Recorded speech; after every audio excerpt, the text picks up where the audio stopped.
So here is how to upgrade one of your project's dependencies in Unison. I'm going to demo this in the Unison JSON library, which doesn't have much in the way of dependencies. It just depends on the base library. In this branch, it depends on base version 3. We're going to upgrade that to base version 4, which is the latest release.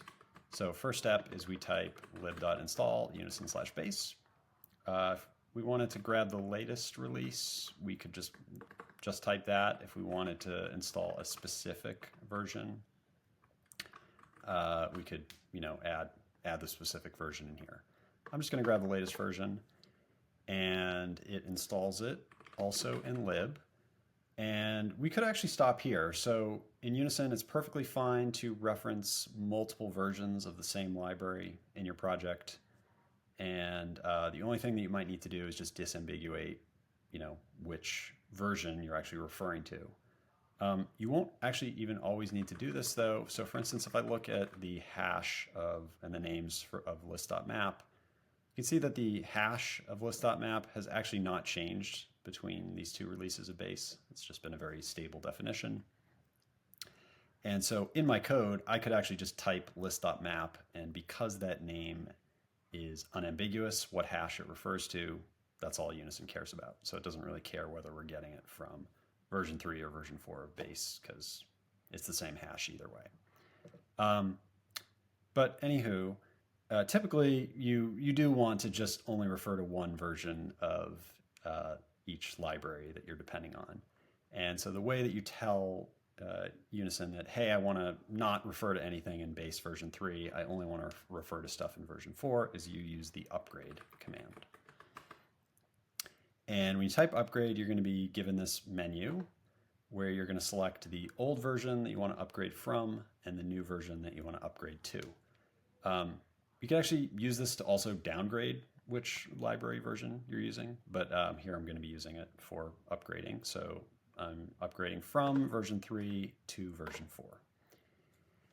And I just, select those two things, hit enter, and this would be the typical result, a smooth upgrade where it upgraded all my code to refer to base version 4.0.0, and it went ahead and deleted the old version of base from my lib directory or my lib namespace so that I'm not going to accidentally reference any definitions from the old version. Okay, so that's sort of the easy path. In the situations where there's been some backwards incompatible change to the library or in part of the library that you're actually using, what would happen is Unison would create a branch for you. It would switch you to that branch, and it would give you a scratch file to get compiling. So, for instance, maybe, I don't know, one of the functions that you're calling now has an extra argument.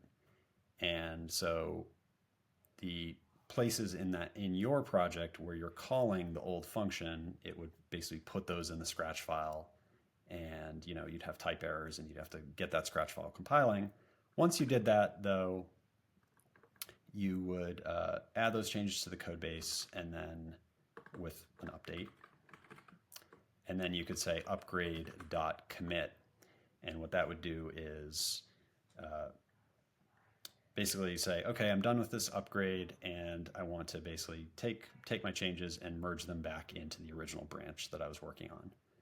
And so I would just type that, and that would send me back to the original branch that I was on, and the upgrade would be complete. So it's kind of this two-step process. So in the fast path is what I just showed. It just kind of works smoothly, keeps you on the same branch. But if there's sort of manual intervention that's needed, it sort of gives you a minimal scratch file to get compiling. And you do an upgrade.commit when you're done. That's it.